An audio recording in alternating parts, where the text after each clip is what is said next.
পাপ, যেটা কিনা খুবই ছোট্ট একটি শব্দ, কিন্তু এই ছোট শব্দটি কখনো কখনো মানুষের জীবনকে ধ্বংস করে দিতে পারে। যখন মানুষ নিজের সীমা ভুলে যায়, যখন মানুষ আল্লাহর হুকুমকে অমান্য করে পাপ করার পথে পা বাড়ায়, তখন সেই পাপের ফল শুধুমাত্র তার আত্মার নয়, বরং তার শরীরেও ভয়ঙ্করভাবে প্রকাশ পায়। আজকের এই মুভির গল্পটি এমন একটি মেয়েকে নিয়ে, যে কিনা আল্লাহর হুকুমকে অমান্য করে এমন এক ভয়ানক পাপে লিপ্ত হয়েছিল, যেই পাপের ফলে তাকে দুনিয়াতেই ভোগ করতে হয়েছিল জাহান্নামের আযাব। এমনকি তার মৃত্যুর পর কবরেও তার জায়গা হচ্ছিল না। কিন্তু এই মেয়েটি আসলে কি এমন পাপ করেছিল, আর শেষ পর্যন্ত তার পাপের পরিণতি কি হয়েছিল, সেটাই আমরা দেখব আজকের এই ইসলামিক ইন্দোনেশিয়ান হরর মুভিটির গল্পে। তাহলে চলুন ঘুরে আসা যাক কবরেও জায়গা না পাওয়া ভয়ানক এক লাশের গল্প থেকে। তো গল্পটি শুরু হয় ইন্দোনেশিয়ার অনেক ছোট্ট একটি গ্রামে, যেখানে আমরা একটি কবরস্থানে অনেকগুলো মানুষকে দেখতে পাই। তারা খাটিয়াতে একটি লাশ কাঁধে নিয়ে কবর দেওয়ার জন্য যাচ্ছিল। এবার তারা সবাই মিলে লাশটিকে দাফন করছিল। আর এখানে লাশটি দাফনের প্রধান দায়িত্ব ছিল বাহরি নামক একটি ছেলের। এরপর বাহরি কবরে নেমে যখনই লাশটিকে নামায়, তখন লাশটির চেহারা দেখে বোঝাই যাচ্ছিল যে তার মৃত্যু অনেক ভয়ানকভাবে হয়েছে। এবার বাহরি যখন লাশটিকে পশ্চিম দিকে ঘুরিয়ে দেয়, ঠিক তখনই সেখানে প্রচণ্ড জোরে বৃষ্টি শুরু হয়ে যায়। তাই সবাই বাহরিকে কবর থেকে উঠে আসতে বলে, কারণ এভাবে বৃষ্টির মধ্যে দাফন কাজ সম্পূর্ণ করা সম্ভব নয়। কিন্তু উপরে উঠে আসতে গিয়ে বাহরি সোজা পা পিছলে লাশটির উপরেই পড়ে যায়। আর লাশটিকে সে যখন এবার অনেক কাছ থেকে দেখে, তখন সে অনেক ভয় পেয়ে যায়। এরপর বাহরি সিদ্ধান্ত নেয় যে লাশটিকে সে এভাবে একা ফেলে দিয়ে এখন চলে যাবে না, বরং তার যত কষ্টই হোক না কেন সেই লাশটির দাফন কাজ সম্পন্ন করে তবেই যাবে। কিন্তু এই লাশটির দাফন করতে গিয়ে বিভিন্নভাবে নানা রকমের বাধা আসছিল, তাই সবাই এই কাজটি করতে বেশ ভয় পাচ্ছিল। তবে বাহরি নিজে দায়িত্ব নিয়ে কোনো মতে দাফন কাজ সম্পন্ন করে আর সবাইকে নিয়ে সেখান থেকে দ্রুত চলে যায়। আসলে এই বাহরি ছিল অনেক ভালো মনের একজন মানুষ, আর সে অনেক ধার্মিক প্রকৃতির একটি ছেলে ছিল। তো এবার সেদিন রাতের বেলা দেখা যায় যে সেই লাশটিকে কবর দিয়ে আসার পরও লাশটি কবর থেকে বেরিয়ে আসছে। এবার আমরা আজ থেকে প্রায় 4 দিন আগের ঘটনা দেখতে পাই। সেই গ্রামেরই ছোট্ট একটি বাড়িতে বসবাস করত রত্না এবং তার মা। এই রত্নার কেউ নয় বরং সেই মেয়েটি যার লাশ বাহরি দাফন করেছিল। তো এই সময় রত্না অনেক বেশি অসুস্থ ছিল, তার পুরো শরীরে যেন একদম পচন ধরে গিয়েছিল। তাই রত্নাকে নিয়ে তার মা অনেক বেশি দুশ্চিন্তায় ছিল। এবার অন্যদিকে আমরা বাহরিকে দেখতে পাই। বাহরি তার গ্রাম থেকে দূরের একটি শহরে একটি গ্যারেজের মধ্যে কাজ করত। তো আজকেও যখন বাহরি তার কাজে ব্যস্ত ছিল, ঠিক তখনই তার কাছে হাসান নামক একটি ছেলে চলে আসে। আর এই হাসান ছিল বাহরির গ্রামের ছোটবেলার বন্ধু। অনেকদিন পর হাসানকে দেখে বাহরি অনেক খুশি হয়, আর সে হাসানের সঙ্গে অনেক গল্প করতে থাকে। তো এখানে আমরা তাদের দুজনের কথোপকথন শুনে জানতে পারি যে বাহরি আসলে গ্রামের অনেক সম্মানীয় একজন ওস্তাদ ছিল, অর্থাৎ গ্রামের একজন হুজুর, যাকে কিনা সবাই পছন্দ করত। কিন্তু একদিন একটি ঘটনার কারণে গ্রামের সবাই বাহরিকে ভুল বোঝে। এমনকি বাহরির কাছের বন্ধুরাই বাহরিকে পুলিশের হাতে তুলে দেয়। কেউ বাহরির কোনো কথাই শুনতে চায় না। আর জেল থেকে ছাড়া পাওয়ার পর বাহরি এখন পর্যন্ত কোনোদিনও আর তার গ্রামে ফিরে যায়নি। আর বর্তমানে সে তার জীবন পরিচালনা করার জন্য দূরের অনেক শহরে একটি গ্যারেজে কাজ করছে। এরপর হাসান এখানে বাহরিকে বলে যে রত্না অনেক বেশি অসুস্থ, তার কি রোগ হয়েছে কেউ বলতে পারছে না। ডাক্তার কবিরাজ সবকিছুই দেখানো হয়েছে, কিন্তু এতেও কোনো লাভ হচ্ছে না। হঠাৎ করেই তার শরীরে পচন ধরতে শুরু করেছে, এমনকি তার শরীরের প্রত্যেকটি জায়গাতে পোকা বাসা বেঁধেছে। তাই রত্না সারা দিনরাত প্রচণ্ড যন্ত্রণায় চিৎকার করে ওঠে। এত কষ্ট কোনো মানুষের পক্ষে দেখাটাও সম্ভব নয়। আর এখন রত্নার এমন একটি পরিস্থিতি হয়েছে যে এখন তাকে মহান আল্লাহ ছাড়া কেউ বাঁচাতে পারবে না। আর রত্নাকে তার মাই এখন দেখাশোনা করছে, কিন্তু চোখের সামনে সে তার মেয়ের এমন কষ্ট দেখে সহ্য করতে পারছে না। তাই সে হাসানের কাছে এসে অনুরোধ করেছিল যাতে করে যেভাবেই হোক বাহরিকে সে যেন গ্রামে ফিরিয়ে নিয়ে আসে। কারণ বাহরি যেহেতু অনেক বড় একজন ওস্তাদ ছিল, তাই বাহরি হয়তো তার মেয়ের জন্য কিছু একটা করতে পারবে। এজন্য হাসান মূলত আজকে বাহরিকে তার সঙ্গে করে ফিরিয়ে নিয়ে যাওয়ার জন্য এসেছে। কিন্তু একথা শুনে বাহরি কিছুটা রেগে যায়, আর সে হাসানকে বলে যে রত্না এবং সেই গ্রামের মানুষের সাথে এখন আর তার কোনো সম্পর্ক নেই। আর সে ভুল করেও কখনো সেই গ্রামে ফিরে যেতে চায় না, যে গ্রাম থেকে তাকে এতটা অসম্মান করে বের করে দেওয়া হয়েছে। তাই হাসান যেন আর কখনো তার কাছে এই ধরনের আবদার নিয়ে না আসে। তবে হাসান বাহরিকে অনেকভাবে অনুরোধ করছিল যাতে বাহরি একবারের জন্য হলেও গ্রামে ফিরে আসে, আর সে রত্নাকে সাহায্য করে। কিন্তু বাহরি তার কোনো কথাই শুনতে চায় না। এবার হাসান তার গ্রামে ফিরে যাওয়ার জন্য বাহরিকে শেষবারের মতো অনুরোধ করে যায়, কারণ রত্নার সত্যিই তার সাহায্যের অনেক প্রয়োজন। তো বাহরি আবার এখানে হাসানের গাড়ি ঠিক করে দিয়েছিল, এজন্য হাসান খুশি হয়ে তাকে কিছু টাকাও দিতে চায়। কিন্তু বাহরি সেই টাকা নেয় না, বরং সে তাকে সুন্দরভাবে বিদায় জানায়। তবে এখানে এই পুরো ব্যাপারটি দেখতে পায় বাহারির বস, যে কিনা এই গ্যারেজের মালিক ছিল। তো সেই বস এখানে বাহারির কাছে এসে জানতে চায় যে সে লোকটির গাড়ি ঠিক করে দিয়েছে, তারপরও তার কাছে সে কেন টাকা নিল না, গ্যারেজের জিনিসপত্র কি ফ্রিতে আসে নাকি।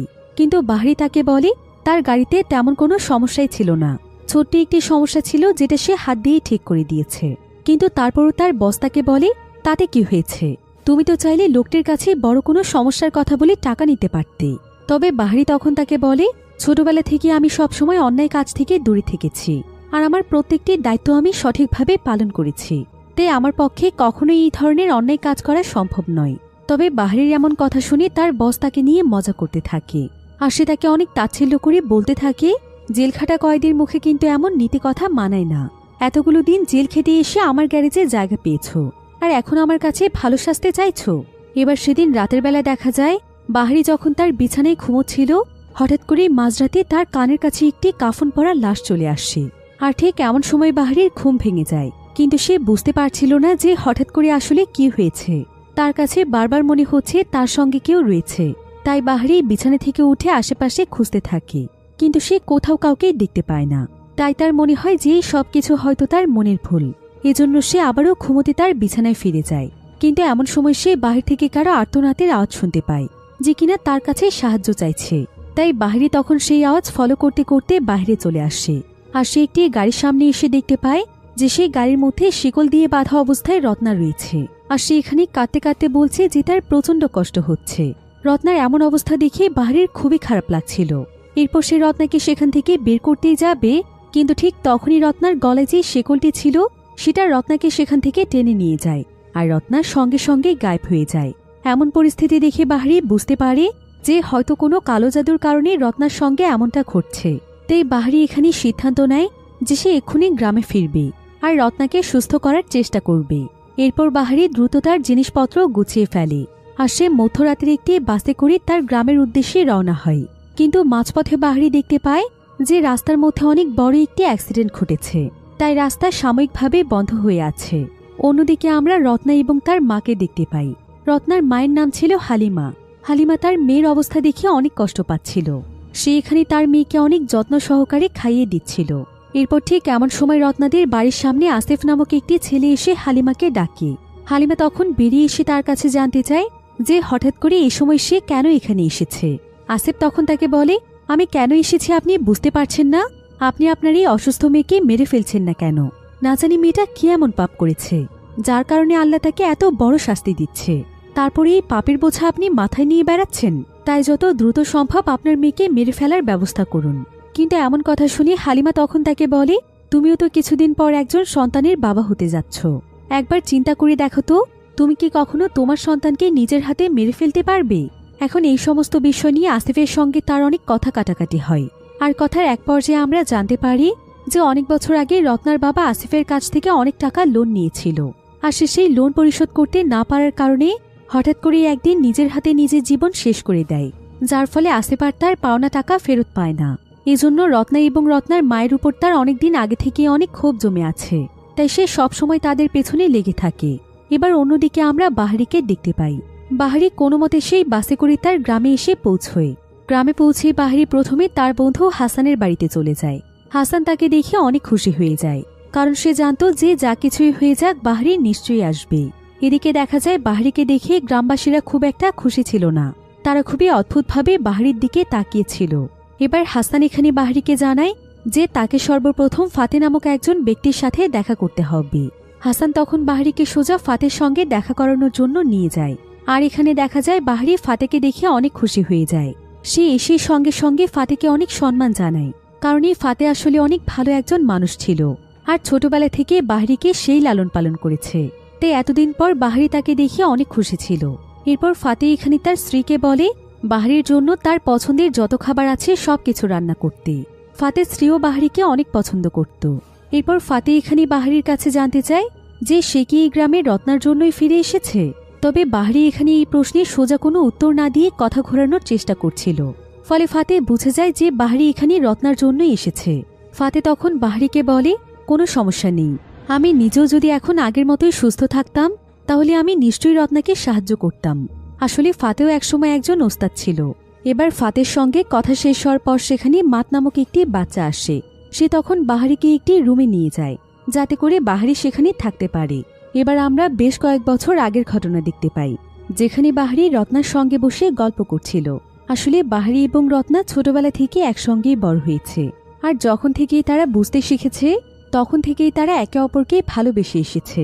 তবে সবসময় তাদের মাঝখানে আসিফ চলে আসত, কারণ আসিফও মূলত রত্নাকে সবসময় বিয়ে করতে চাইত। তবে রত্না তাকে কোনো পাত্তাই দিত না। আর এখানে আমরা এসব কিছু দেখে বুঝতে পারি যে কেন বাহারি এতগুলো বছর পর হাসানের কাছে রত্নার কথা শুনে অবাক হয়েছিল, আর কেন সে রত্নার বিপদ দেখতে পেয়ে নিজেকে আটকে রাখতে পারেনি। এবার পরের দিন সকালবেলা আমরা বাহারিকে দেখতে পাই। ঠিক এমন সময় তার কাছে মাত নামক সেই ছেলেটি এসে জানায় যে ফাতে তাকে ডেকেছে। বাহারি তখন সঙ্গে সঙ্গে ফাতের কাছে চলে যায়। ফাতে তখন বাহারির কাছে জানতে চায় যে বাহারি কি ঠিক আছে। অনেক সময় যাবৎ চুপচাপ থাকার পর বাহারি তখন ফাতেকে জানায় যে সে একদমই ঠিক নেই, কারণ সে এখন পর্যন্ত তার অতীতের কোনো কিছুই ভুলতে পারেনি। তার বন্ধুরা তার সঙ্গে কিভাবে প্রতারণা করে তাকে জেলে পাঠিয়েছে সেটাও সে ভোলেনি। প্রতিনিয়ত এই সমস্ত ঘটনা তাকে অনেক যন্ত্রণা দেয়। আসলে বাহারি একজন হুজুরের পাশাপাশি মানুষের রুকাইয়া করত, অর্থাৎ কারো উপর জিন আসর করলে বাহারি তাকে সারিয়ে তুলতে পারত। তো এভাবেই একদিন সে একটি মেয়ের রুকাইয়া করতে যায়, কিন্তু দেখা যায় রুকাইয়া করার কিছুক্ষণ পরেই মেয়েটি মারা যায়। তখন তার বন্ধুরা তাকে ফাঁসানোর জন্য পুরো গ্রামে একটি কথা ছড়িয়ে দেয় যে বাহারি নাকি ইচ্ছে করে সেই মেয়েটিকে মেরে ফেলেছে। এমনকি তার বন্ধুরাই জোর করে তাকে পুলিশের হাতে তুলে দিয়েছিল। এতে করে বাহারির অনেক বছরের জেল হয়ে যায়। আর বাহারির মা এই কষ্ট সহ্য করতে না পেরে বাহারির জেলে যাওয়ার কিছুদিন পরেই মারা যায়। বাহারি তখন সবার কাছে অনেক অনুরোধ করেছিল যাতে করে সে নিজের হাতে শেষবারের মতো তার মাকে দাফন করতে পারে, কিন্তু কারাগার থেকে তাকে এই অনুমতিটুকুও দেয়া হয় না, যার কারণে সে তার মাকে শেষবারের মতো দেখতে পর্যন্ত পারেনি। আর মূলত এই কষ্ট থেকে বাহারি আর কোনোদিনও এই গ্রামে ফিরে আসেনি।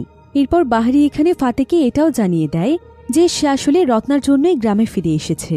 সে রত্নাকে সাহায্য করতে চায়, কারণ সে এখনও চায় যে রত্না ভালো থাকুক। এরপর বাহারি হাসানের সঙ্গে রত্নাদের বাড়িতে চলে যায়। রত্নার মা হালিমা বাহারিকে দেখে প্রচণ্ড খুশি হয়ে যায়, আর সে অনেক ইমোশনাল হয়ে তাকে জড়িয়ে ধরে, কারণ হালিমা জানত যে এখন বাহারি ছাড়া তাদেরকে সাহায্য করার মতো আর কেউ নেই। এরপর সে বাহারিকে ভেতরে নিয়ে গেলে বাহারি তার কাছে জানতে চায় যে রত্না এখন কেমন আছে, তার শরীরের কন্ডিশন কি আগে থেকে কিছুটা ভালো হয়েছে। কিন্তু হালিমা তখন তাকে জানায় যে দিন দিন তার মেয়েটার অবস্থা আরও অনেক বেশি খারাপ হয়ে যাচ্ছে, আর এখন তো তার শরীরে একদম পচন ধরেছে।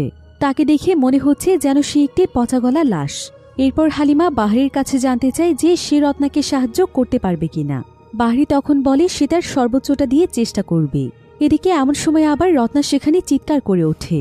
চিৎকার শুনে হালিমা তখন রত্নার কাছে চলে যায়, আর হালিমার পিছু পিছু বাহারিও এবার রত্নাকে দেখতে আসে।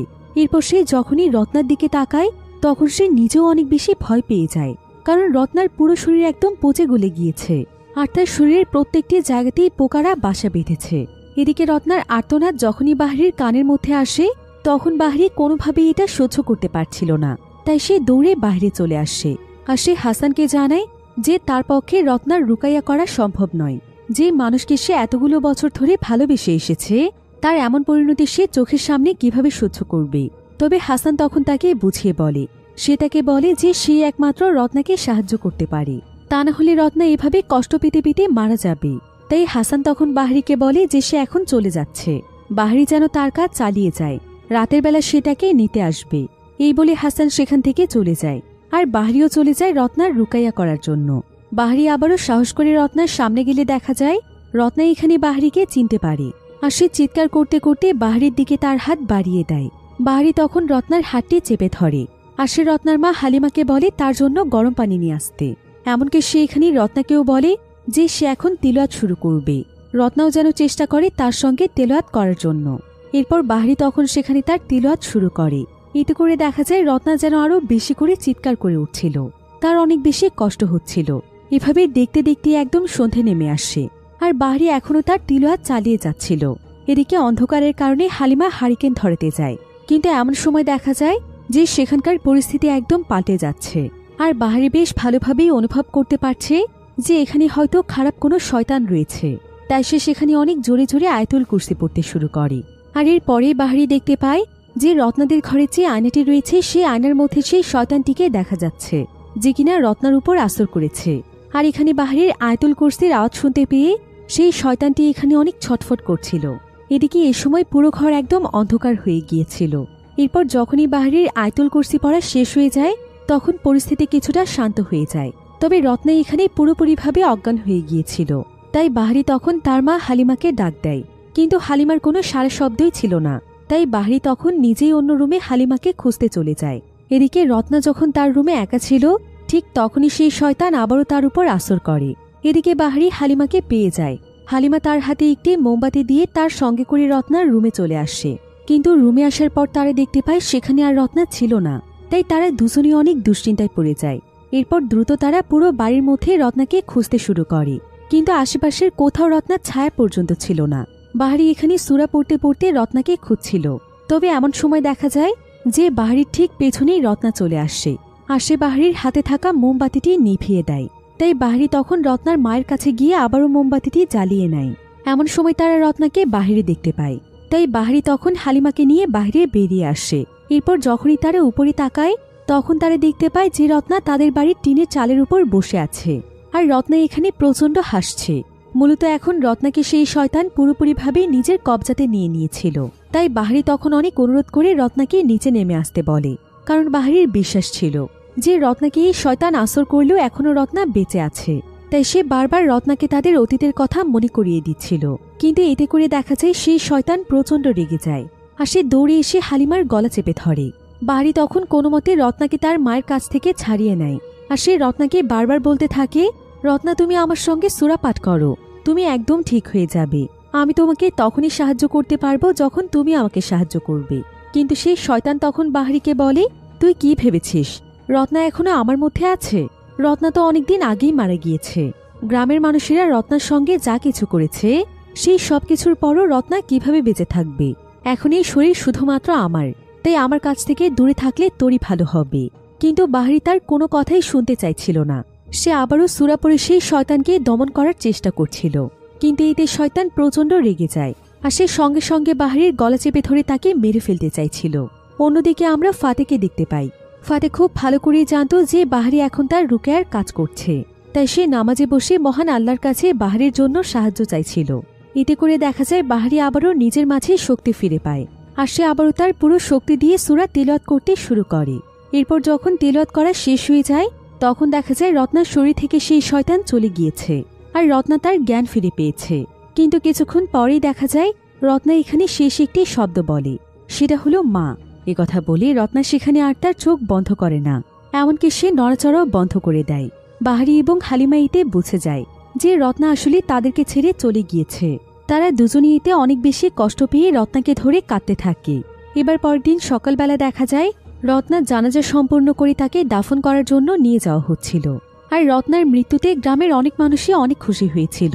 এবার মাঝপথে দেখা যায় সেখানে আসিফ এবং তার বন্ধুরা বাহারিকে ডেকে একপাশে নিয়ে আসে, আর তারা বাহারিকে বলে যে তারা কিছুতেই রত্নাকে গ্রামের কবরস্থানে কবর দিতে পারবে না, তাই বাহারি যেন রত্নাকে অন্য কোথাও নিয়ে কবর দিয়ে আসে। কিন্তু বাহারি এখানে তাদেরকে পরিষ্কারভাবে জানিয়ে দেয় যে রত্নার কবর তার বাবার পাশেই হবে, কারণ এটা হচ্ছে রত্নার অধিকার। আর যদি কেউ তাকে এই কাজে বাধা দিতে আসে তাহলে সে পুলিশকে খবর দিতে বাধ্য হবে। একথা বলে বাহারি চলে যায় রত্নার দাফন সম্পন্ন করার জন্য। এবার আমরা ঠিক সেই দৃশ্যটি দেখতে পাই যেটা আমরা মুভির শুরুতে দেখেছিলাম। বাহারি এবং বাকি সবাই রত্নার দাফন সম্পন্ন করে চলে যাওয়ার পর রাতের বেলা দেখা যায় রত্নার শরীরে আবারও সেই শয়তান জেগে ওঠে, যার ফলে রত্নার হাত কবর থেকে বাহিরে বেরিয়ে আসে। অন্যদিকে আমরা রত্নার মা হালিমাকে দেখতে পাই, যে কিনা রত্নার জন্য মহান আল্লাহর কাছে দোয়া করছিল। তবে এমন সময় দেখা যায় সেখানকার দেয়ালে টানানো রত্নার একটি ছবি সোজা মাটিতে পড়ে যায়। এটা দেখে হালিমা কিছুটা ভয় পেয়ে গেলেও ছবিটিকে সে বুকে জড়িয়ে নেয়।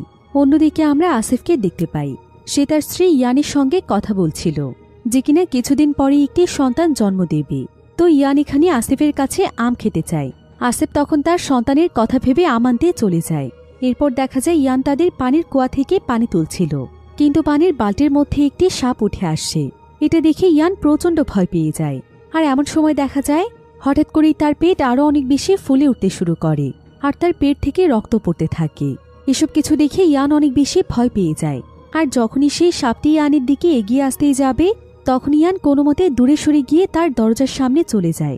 আর এমন সময় তার মনে হয় যে তার পেছনে কেউ একজন দাঁড়িয়ে আছে, যেটা কিনা আসলে ছিল রত্নার লাশ। তবে ইয়ান যখনই পেছনে ঘুরে তাকায় তখন সে সেখানে কাউকেই দেখতে পায় না। তবে ঠিক তখনই ইয়ানের চোখের সামনে একদম রত্নার লাশটি চলে আসে। ইয়ান এতে প্রচণ্ড ভয় পেয়ে গিয়ে সেখানে অজ্ঞান হয়ে যায়। অন্যদিকে কবরস্থানে আমরা রত্নার আসল লাশটিকে দেখতে পাই। রত্নার পুরো অর্ধেক লাশ এখন কবর থেকে বাইরে বেরিয়ে এসেছে। এবার পরের দিন সকালে দেখা যায় আসিফ তার বাড়ির সামনে বসে কাঁদছিল, কারণ গতকাল রাতে তার মৃত সন্তান হয়েছে। আর তার স্ত্রী ইয়ান তাকে সবকিছু খুলে বলেছে যে গতকাল রাতে তার সঙ্গে আসলে কি কি ঘটেছিল। এমন সময় সেখানে আবার আসিফের দাদাং নামক একজন বন্ধু আসে। দাদাং তখন আসিফের কাছে জানতে চায় যে তার কি হয়েছে, সে এখানে বসে এভাবে কাঁদছে কেন। আসিফ তখন তাকে সবকিছু খুলে বলে, আর সবকিছু শুনে দাদাং তখন তাকে বলে যে সবকিছু হয়েছে ওই বাহারির জন্য। কারণ বাহারি যদি তাদের কথা শুনে রত্নাকে এই গ্রামের মধ্যে দাফন না করত তাহলে এমন কিছুই হতো না। ওই অভিশপ্ত রত্নার জন্য এসব কিছু ঘটছে। আসিফ তখন দাদাংকে বলে যে যেভাবেই হোক সে বাহারির উপর তার প্রতিশোধ নেবেই। অন্যদিকে আমরা বাহারিকে দেখতে পাই। বাহারি এখনও রত্নার ব্যাপারেই চিন্তা করছিল। সে বারবার ভাবছিল গ্রামবাসীরা রত্নার সঙ্গে এমন কি করেছে যার জন্য রত্নার এই পরিণতি হয়েছে। বাহারি তখন এই পুরো বিষয়টি তার বন্ধু হাসানের কাছে জানতে চায়। হাসান তখন বাহারিকে জানায় যে বাহারি যখন এই গ্রাম ছেড়ে চিরদিনের জন্য চলে গিয়েছিল তখন রত্নার বাবা অনেক বড় একটি লোনের বোঝায় জর্জরিত ছিল, যার ফলে গ্রামের সবাই তাদের উপর চাপ সৃষ্টি করছিল, এমনকি তাদের পুরো পরিবারকে ধ্বংস করে দেওয়ার হুমকি দিয়েছিল। এই জন্য রত্নার বাবা এসব কিছু সহ্য না করতে পেরে নিজেই নিজেকে শেষ করে ফেলে। ফলে রত্নার মা এবং রত্না অনেক বেশি অসহায় হয়ে পড়ে, কারণ তাদের সংসার চালানোর মতো তখন আর কোনো লোক ছিল না। এরপর দেখা যায় কিছুদিন পরেই রত্না একদম গায়েব হয়ে যায়। তবে জানা যায় যে রত্নাকে শেষবারের মতো আসিফের বন্ধু বোরহান দেখেছিল। বাহারি তখন বাকি ঘটনা জানার জন্য বোরহানের কাছে চলে যায়, আর সে বোরহানের কাছে জানতে চায় যে সে শেষবার রত্নাকে কোথায় দেখেছিল। বোরহান তখন বাহারিকে বলে যে রত্না আসলে গ্রাম ছেড়ে শহরের একটি ক্লাবে জয়েন হয়েছিল। সে সেই ক্লাবে ড্যান্স করত এবং মানুষের মনোরঞ্জন করত। সেই সাথে সে খারাপ কাজ করে টাকা উপার্জন করত, যেটা সে নিজের চোখে দেখে এসেছে। আর এই বিষয়টি যখন পুরো গ্রামে জানাজানি হয়ে যায় তখনই গ্রামের মানুষেরা রত্নাকে ঘৃণা করতে শুরু করে। তবে বাহারির এখানে এসব কোনো কথাই বিশ্বাস হচ্ছিল না। এবার সেদিন রাতের বেলা বোরহানকে দেখা যায়। বোরহান তার বাড়িতে বসেছিল, কিন্তু ঠিক এমন সময় বাহির থেকে সে কিছু শব্দ শুনতে পায়। তার কাছে মনে হচ্ছিল কেউ তাকে বারবার ডাকছে। তাই বোরহান তখন সেই আওয়াজটির পিছু করতে করতে বাহিরে চলে আসে, আর এক পর্যায়ে নিজের অজান্তে এসে কবরস্থানে পৌঁছে যায়। এখানে দেখা যায় তার আশেপাশে রত্নার লাশটি ঘোরাঘুরি করছিল। তবে প্রথমে বোরহান সেটা বুঝতে পারে না, কিন্তু হঠাৎ করেই দেখা যায় বোরহানের ঠিক সামনেই রত্নার লাশ চলে আসে, আর রত্নার মুখ থেকে বিশাল বড় একটি সাপ বেরিয়ে আসতে থাকে। এটা দেখে বোরহান প্রচণ্ড ভয় পেয়ে যায়, আর সে দ্রুত সেই জায়গা থেকে দৌড়ে তার বাড়ির দিকে ফিরতে শুরু করে। অন্যদিকে আমরা আসিফের দাদাং নামক সেই বন্ধুটিকে দেখতে পাই, যে কিনা রাতের বেলা বাইক চালিয়ে তার বাড়িতে ফিরছিল। কিন্তু বাইক চালাতে চালাতে সে বাইকের গ্লাসের মধ্যে দেখতে পায় যে তার বাইকের পেছনে রত্নার লাশ বসে আছে। তবে ঠিক তখনই তার সামনে রত্নার লাশ এসে দাঁড়িয়ে যায়। দাদাং এতে প্রচণ্ড ভয় পেয়ে যায়, আর সে কোনো মতে তার বাইকটি ঘুরিয়ে সেখান থেকে পালিয়ে যায়। এদিকে ততক্ষণে বোরহান তার বাড়িতে ফিরে আসে, আর বোরহানকে এত চিন্তিত দেখে তার ওয়াইফ তখন তার কাছে আসে। এরপর বোরহান যখনই তার ওয়াইফের কাছে আসতে যায় ঠিক তখনই সে দেখতে পায় যে এটা তার ওয়াইফ নয়, বরং এটা রত্নার লাশ, যেটা দেখে বোরহান প্রচণ্ড ভয় পেয়ে যায়। এদিকে দেখা যায় তার ওয়াইফ আসলে ডাইনিং রুমে কাজ করছিল। এরপর তার ওয়াইফ যখন কাজ শেষ করে তাদের বেডরুমে যায় ঠিক তখনই সে সেখানে প্রচণ্ড জোরে চিৎকার করে ওঠে, কারণ সে দেখতে পায় বোরহান সেখানে নিজেকে শেষ করে দিয়েছে। এরপর মুহূর্তের মধ্যেই বোরহানের মৃত্যুর খবর পুরো গ্রামের মধ্যে ছড়িয়ে পড়ে। অন্যদিকে বাহারি যখন এই খবরটি জানতে পারে তখন সেও অনেক বেশি দুশ্চিন্তায় পড়ে যায়, কারণ সে বুঝতে পারছিল না যে এসব ঘটনা কেন ঘটছে। এমন সময় ফাতে তখন তাকে বলে যে বাহারি হয়তো ভাবছে যে সমস্ত কিছু রত্না করছে, কিন্তু হাদিসে এটা স্পষ্টভাবে বলা আছে যে যখন কোনো মানুষ মৃত্যুবরণ করে তখন তার আত্মা বারজাখের দুনিয়ায় পৌঁছে যায়। সে আর চাইলেও কখনো পৃথিবীতে থাকতে পারে না। অর্থাৎ এখন গ্রামে যে সমস্ত ঘটনা ঘটছে সেগুলো রত্নার আত্মা করছে না, বরং রত্নার ভেতরে থাকা সেই শয়তান করে বেড়াচ্ছে। অন্যদিকে আমরা রত্নার মা হালিমাকে দেখতে পাই। সে গ্রামবাসীর চোখের আড়ালে লুকিয়ে লুকিয়ে কবরস্থানে আসে, যাতে করে সে তার মেয়ের কবরটিকে জিয়ারত করতে পারে। তবে যখনই সে রত্নার কবরের সামনে এসে পৌঁছয় তখন সে দেখতে পায় যে কবর থেকে রত্নার অর্ধেক লাশ বেরিয়ে এসেছে। সে তখন তার মেয়ের লাশটিকে দৌড়ে গিয়ে জড়িয়ে ধরে। এমন সময় সে দেখতে পায় রত্নার কবরের কাছে কেউ ফুল রেখে গিয়েছে। হালিমা তখন সেই ফুলগুলোকে ছুঁড়ে ফেলে দেয়, এরপর সে রত্নার লাশটিকে ঠিকঠাক করে সেখানে একটি কাপড় দিয়ে দেয়। আর সে আকাশের দিকে তাকিয়ে আল্লাহর কাছে মন থেকে দোয়া করতে থাকে, যাতে করে আল্লাহ তার মেয়ে রত্নাকে ক্ষমা করে দেয়। এবার অন্যদিকে গ্রামের একটি ছেলেকে দেখা যায়, যে কিনা নামাজ পড়ার জন্য অজু করছিল। এরপর যখনই সে সামনের দিকে তাকায়, তখনই সে প্রচণ্ড ভয়ে চিৎকার করে ওঠে। আর সে চিৎকার করতে করতে বাহিরে চলে আসে। এদিকে বাহারি সহ গ্রামের সবাই তার চিৎকার শুনতে পেয়ে বেরিয়ে আসে। বাহারি দেখতে পায় সেই শয়তানি ছেলেটিকেও বশ করে ফেলেছে, তাই সে সেখানে দ্রুত সূরা পড়তে শুরু করে। তবে এমন সময় দেখা যায় যে গ্রামের আরও একজন মহিলাকে সেই শয়তান বশ করেছে। এভাবে করে আস্তে আস্তে গ্রামের প্রায় অনেক মানুষই শয়তানের বশে চলে আসছিল। বাহারি তখন সেখানে অনেক জোরে জোরে সূরা পড়ছিল। তবে এমন সময় সেই শয়তান বাহারিকে বলে যে এখন তার আর সূরা পড়ে কোনো লাভ হবে না, কারণ আল্লাহর প্রতি বাহারির ঈমান আস্তে আস্তে অনেকটাই দুর্বল হয়ে এসেছে। তবে বাহারি এখানে সেই শয়তানের কোনো কথা না শুনে সেই গ্রামের সবাইকেও তার সঙ্গে সূরা পড়তে বলে। আর এভাবে সূরা পাঠ করা শেষ হলে দেখা যায় সেখানে থাকা প্রত্যেকটি মানুষের শরীর থেকে শয়তান চলে যায়। এদিকে এমন সময় একজন ব্যক্তি এসে বাহারিকে জানায় যে হঠাৎ করে ফাতে অনেক বেশি অসুস্থ হয়ে পড়েছে। একথা শুনে বাহারি আর সেখানে এক মুহূর্তও দেরি করে না, বরং সে দ্রুত ফাতের কাছে চলে যায়। সে দেখতে পায় ফাতে অনেক বেশি অসুস্থ হয়ে পড়েছে, আর সে এখন তার শেষ সময় গুনছে। এরপর সে বাহারির দিকে তাকিয়ে মৃত্যুবরণ করে। এবার পরের দিন সকালবেলা বাহারি যখন ফাতের জানাজার নামাজ পড়াচ্ছিল, ঠিক তখনই সেখানে আসিফ এবং তার বন্ধুরা কয়েকজন গ্রামবাসীকে নিয়ে সেখানে চলে আসে। আর তারা সবাই মিলে বাহারিকে এই গ্রাম ছেড়ে চলে যেতে বলে। এদিকে গ্রামের সবাই যখন এটাই চাইছিল, তাই বাহারিও এখান থেকে চিরদিনের মতো চলে যাওয়ার সিদ্ধান্ত নেয়। এবার সেদিন কবরস্থানে দেখা যায় রত্নার কবর জিয়ারত করার জন্য সেখানে রত্নার একজন বান্ধবী আসে, যার নাম হচ্ছে লিসা। তো লিসা যখন এই রত্নার কবরের কাছে আসে, তখন সে রত্নার সেই অর্ধেক লাশটিকে দেখতে পায়। এতে সে প্রচণ্ড ভয় পেয়ে গিয়ে সেখান থেকে দৌড়ে চলে আসে। আর সে দ্রুত শহরে ফিরে যাওয়ার জন্য বাসে উঠে পড়ে। তবে বাস ছাড়তে এখনো অনেক সময় বাকি ছিল। এদিকে লিসা এত পরিমাণ ভয় পেয়ে গিয়েছিল যে সে বাসে বসে বসে কাঁদছিল। এমন সময় আবার সেই বাসে ছিল বাহারি, যে কিনা আজ রাতেই গ্রাম ছেড়ে চলে যাওয়ার সিদ্ধান্ত নিয়েছিল। আর বাহারি এখানে লিসাকে এভাবে কাঁদতে দেখে সে তার কাছে জানতে চায় যে সে কেন কাঁদছে। লিসা তখন তাকে সবকিছু খুলে বলে। আর বাহারি যখন এখানে জানতে পারে যে লিসা আসলে রত্নার বান্ধবী, তখন সে তার কাছে রত্নার ব্যাপারে সবকিছু জানতে চায়, যে রত্না আসলে কোথায় ছিল আর শহরে তার সঙ্গে এমন কি ঘটেছিল। লিসা তখন বাহারিকে জানায় যে রত্না আসলে অনেক ভালো মনের একটি মেয়ে ছিল, সে সবসময় তার উপকার করেছে। আর রত্নার সঙ্গে তার পরিচয় হয়েছিল তাদের সেই ক্লাবে, যেখানে তারা দুজনই একসঙ্গে কাজ করত। তো প্রতিদিনের মতো যখন তারা কাজে ব্যস্ত ছিল, তখন লিসা হঠাৎ করে ওয়াশরুমে যায়। আর সে ওয়াশরুম থেকে বেরিয়েই দেখতে পায় যে রত্নার কাছে বোরহান এসেছে। আর বোরহান এখানে রত্নার কাছে বারবার টাকা চাইছিল, যে টাকা মূলত তার বাবা ঋণ করে গিয়েছে। আর এ সময় লিসা বোরহানের কাছ থেকে আরও একটি বিষয় শুনতে পায়, সেটা হলো রত্নাই টাকা পরিশোধ করার জন্য একটি কালো জাদুর আশ্রয় নিয়েছে। সে বোরহানেরই একজন বন্ধুর মাধ্যমে শয়তানের সঙ্গে চুক্তি করেছে, যেটার মাধ্যমে শয়তান তাকে টাকা দেবে। আর এর বিনিময়ে তাকে 3টি জিনিস স্যাক্রিফাইস করতে হবে। একটি হলো মুরগির রক্ত, তারপর ছাগলের রক্ত, এবং তারপর তার সবচাইতে প্রিয় মানুষের রক্ত। প্রথমে তো রত্না এসব কিছুতে রাজি হয়ে ডিলও করে ফেলে। আর এতে করে তার অর্ধেক ঋণ শোধ হয়ে যায়। আস্তে আস্তে তার জীবন উন্নত হতে শুরু করে। এরপর সে এক এক করে মুরগি এবং ছাগলের রক্ত তো দিয়ে দেয়। কিন্তু যখন তার সবচাইতে কাছের মানুষকে স্যাক্রিফাইস করার সময় আসে, তখন রত্না বুঝতে পারে যে তার সবচাইতে কাছের মানুষ তো হচ্ছে তার মা, কিন্তু সে মেয়ে হয়ে কখনো তার নিজের মাকে স্যাক্রিফাইস করতে পারবে না। এজন্য রত্না তখন শয়তানের সঙ্গে সেই চুক্তি ভঙ্গ করে ফেলে, যার ফলে শয়তান তার উপর ভীষণ রেগে যায়। এর কারণেই সে শেষ পর্যন্ত রত্নাকেই শেষ করে দেওয়ার সিদ্ধান্ত নেয়। আর তখন থেকেই হঠাৎ রত্না অসুস্থ হয়ে পড়লে সে গ্রামে তার মায়ের কাছে ফিরে আসে। আর আস্তে আস্তে তার পরিণতি কি হয়েছে সেটা তো আমরা জানতেই পেরেছি। এখন লিসার কাছ থেকে এই সমস্ত কিছু জানতে পেরে বাহারি সঙ্গে সঙ্গেই বাস থেকে নেমে যায়। সে আর আজকে শহরে ফিরে যায় না, কারণ সবকিছু জানতে পেরে বাহারি বুঝতে পেরেছিল যে রত্নার এই পরিণতির জন্য রত্না একাই দায়ী নয়, বরং দায়ী এই গ্রামেরই একজন মানুষ, যে কিনা কালো জাদু করেছিল।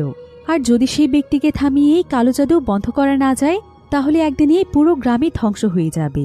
তাই বাহারি এই সবকিছু শেষ করে দিতে চায়। এরপর বাহারি যখন গ্রামে আবারও ফিরে আসে, তখন আসিফ এবং তার বন্ধু তাকে দেখতে পেয়ে প্রচণ্ড রেগে যায়। বাহারি তখন তাদেরকে বলে, আমি এই গ্রামে থাকতে আসিনি, আমি শুধু এখন গ্রামবাসীর কাছে এটা প্রমাণ করতে চাই যে রত্নার উপর যেই অপবাদ দেওয়া হয়েছে, সেই অপবাদের পেছনে শুধুমাত্র রত্নাই দায়ী নয়, বরং দায়ী রয়েছে এই গ্রামেরই একজন মানুষ, যে কিনা রত্নার উপর কালো জাদু করেছিল। তাই আমার তাকে খুঁজে বের করতে হবে। কিন্তু একথা শুনে আসিফ এবং তার বন্ধু বাহারিকে মারতে শুরু করে। তবে বাহারিও বেশ ভালো ফাইট জানত, তাই সেখানে প্রচণ্ড রেগে গিয়ে একাই তাদের দুজনকে মারতে থাকে। এক পর্যায়ে আসিফ এখানে বাহারির কাছে ক্ষমা চাইছিল, যাতে করে সে আর তাকে না মারে। এরপর বাহারি এই সুযোগে তাকে মারতে মারতে তার কাছে জানতে চায় যে রত্নার উপর কালো জাদু কে করেছিল। আসিফও এখানে ভয় পেয়ে গিয়ে বাহারিকে জানিয়ে দেয় যে কালো জাদু আসলে তার বন্ধু দাদাং করেছে। এমন সময় আবার সেখানে মারামারির আওয়াজ শুনতে পেয়ে হাসান চলে আসে। বাহারি তখন হাসানকে দেখতে পেয়ে তাকে সবকিছু খুলে বলে যে দাদাং আসলে কিভাবে রত্নার উপর কালো জাদু করেছিল। অর্থাৎ দাদাং আসলে গ্রামের মানুষের কাছে ভালো সেজে থাকে, আর আড়ালে সে শয়তানের সাথে কুফুরিতে লিপ্ত হয়। তাই দাদাংকে যেভাবেই হোক থামাতে হবে। এজন্য হাসান এবং বাহারি তখন সোজা দাদাংয়ের বাড়িতে চলে যায়। এরপর হাসান এবং বাহারি অনেক খোঁজাখুঁজি করেও দাদাংকে সেখানে দেখতে পাচ্ছিল না। তাই তারা দাদাংয়ের বাড়ির ভেতরে ঢোকারই সিদ্ধান্ত নেয়। তবে ভেতরে ঢোকার আগেই বাহারি হাসানকে বলে সামনে তাদের উপর অনেক বড় ঝড় আসতে চলেছে।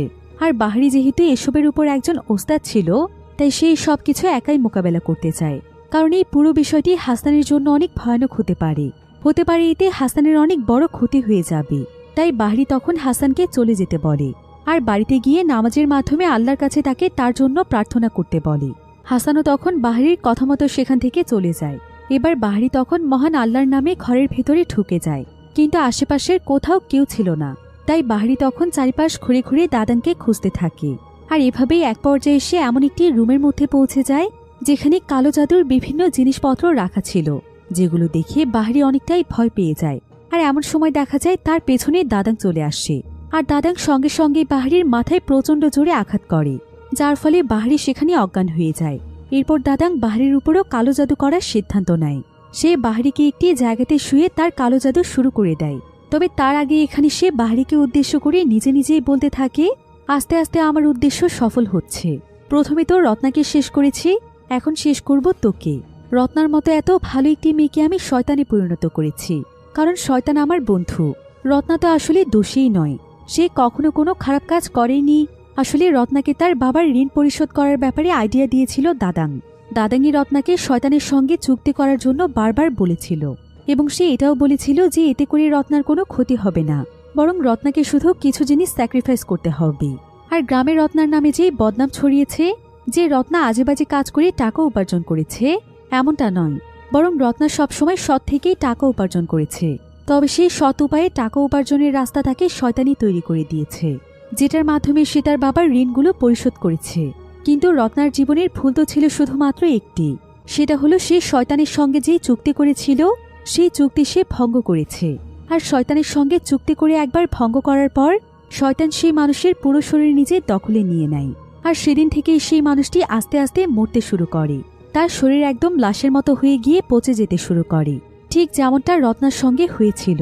তবে শয়তান সেই মানুষের শরীর তখনই ছেড়ে দেয় যখন তার ভেতর থেকে তার আত্মা চিরদিনের মতো বেরিয়ে যায়, অর্থাৎ সে মারা যায়।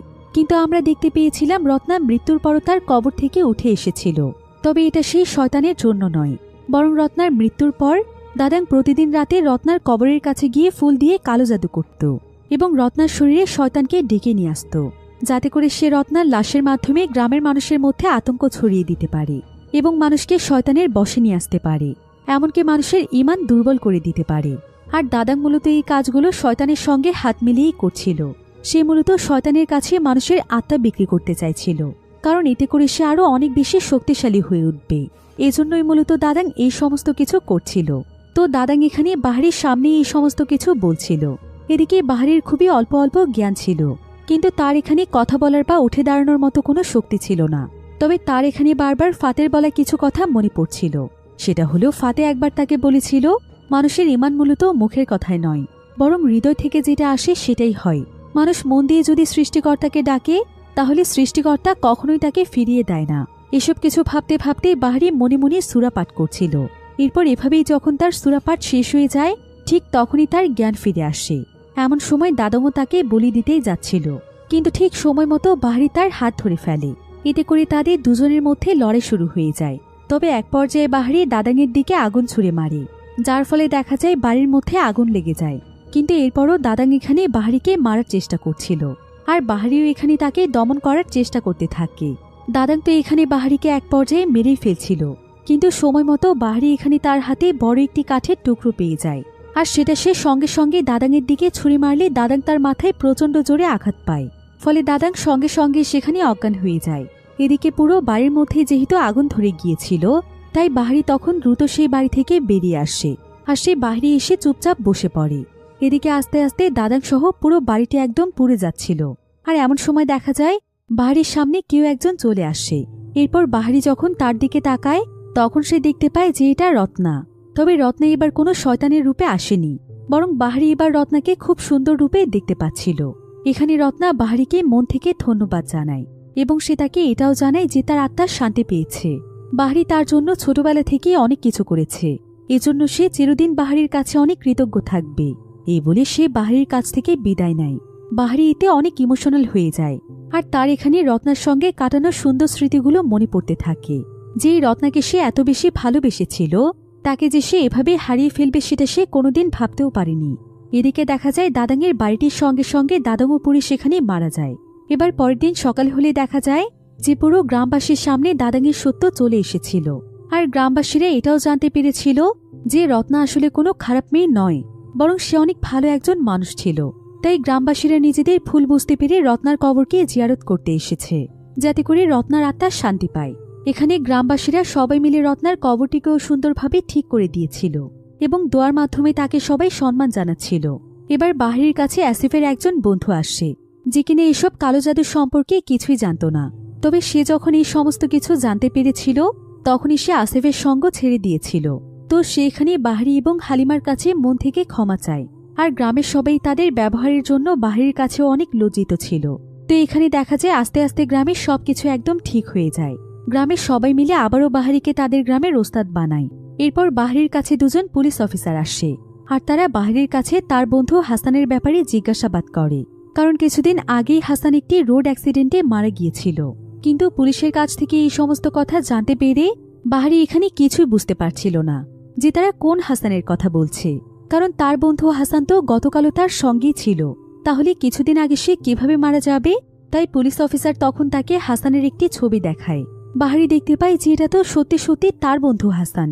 বাহারি এতে একদম অবাক হয়ে যায়। আর ঠিক তখনই সে বুঝতে পারে যে যেদিন সে প্রথমবার তার গ্রামে ফিরছিল, তখন রাস্তায় একটি অ্যাক্সিডেন্ট হয়েছিল, আর মূলত সেই অ্যাক্সিডেন্টেই হাসান মারা গিয়েছিল। আর এতদিন হয়তো তার সঙ্গে হাসানের আত্মাই ছিল, যে কিনা সবসময় তাকে রত্নাকে বাঁচাতে সাহায্য করেছিল। আর এই কারণেই মূলত বাহারি ছাড়া আর কেউ তাকে দেখতেই পেত না। আর গ্রামে ফিরে আসার পর গ্রামের মানুষেরা যখন তার দিকে অদ্ভুতভাবে তাকিয়ে থাকত, তখন তারা মূলত বাহারিকে একা একাই কথা বলতে দেখত। এজন্যই তারা তার দিকে অবাক হয়ে তাকিয়ে থাকত। এবার পুলিশ এখানে বাহারিকে বলে যে তারা হাসানের একজন আপন মানুষকে খুঁজছে, যাতে করে তার লাশটি তারা হস্তান্তর করতে পারে। বাহারি তখন জানায় যে সে হাসানের ভাই, তাই তারা যেন দ্রুত লাশটিকে গ্রামে পৌঁছে দেয়। এবার পুলিশ চলে যাওয়ার পর হাসান সেখানে দাঁড়িয়ে অনেক কাঁদছিল, কারণ সে তার জীবনের সবচাইতে কাছের মানুষগুলোকে হারিয়ে ফেলেছে। এখানে দেখা যায় বাহারির পেছনে হাসান দাঁড়িয়ে আছে, আর হাসান এখানে খুব সুন্দরভাবে হাসছে, অর্থাৎ এই সবকিছুর পর হাসানের আত্মাও শান্তি পেয়েছে। এদিকে বাহারিও এখানে হাসানকে মন থেকে ধন্যবাদ জানায়, তাকে এতটা সাহায্য করে তার জীবন সুন্দর করে তোলার জন্য। আর এভাবে তার প্রিয় মানুষগুলো স্যাক্রিফাইসের বিনিময়ে এখন বাহারি আবারও তার স্বাভাবিক জীবন ফিরে পেয়েছে। সে এখন গ্রামের সবচাইতে বড় মসজিদের ইমাম। এমনকি এখন সে গ্রামের মানুষের হেদায়েতের জন্য নানা রকম কাজ করে যাচ্ছে। আর সে এখন জীবনের সবকিছু মেনে নিয়ে মহান আল্লাহর উপর ভরসা করে ইসলামের রাস্তায় তার জীবন অতিবাহিত করছে। বাহারি এখন মনে প্রাণে বিশ্বাস করে যে মহান আল্লাহ হয়তো হাসানকে তার জীবনের হেদায়েত হিসেবে পাঠিয়েছে, কারণ বাহারি পথভ্রষ্ট হয়ে অন্য একটি জীবনে চলে গিয়েছিল। তার ইমানও অনেক দুর্বল হয়ে পড়েছিল। কিন্তু ঠিক তখনই হাসান তার জীবনে আসার পর আস্তে আস্তে তার আল্লাহর প্রতি ইমান আরও অনেক বেশি মজবুত হয়েছে, যেটা ছোটবেলা থেকেই তার স্বপ্ন ছিল। তাই সে হাসানের উপর সারা জীবন কৃতজ্ঞ থাকবে। আর এমনই একটি সুন্দর এন্ডিংয়ের মাধ্যমে গল্পটি এখানেই শেষ হয়ে যায়।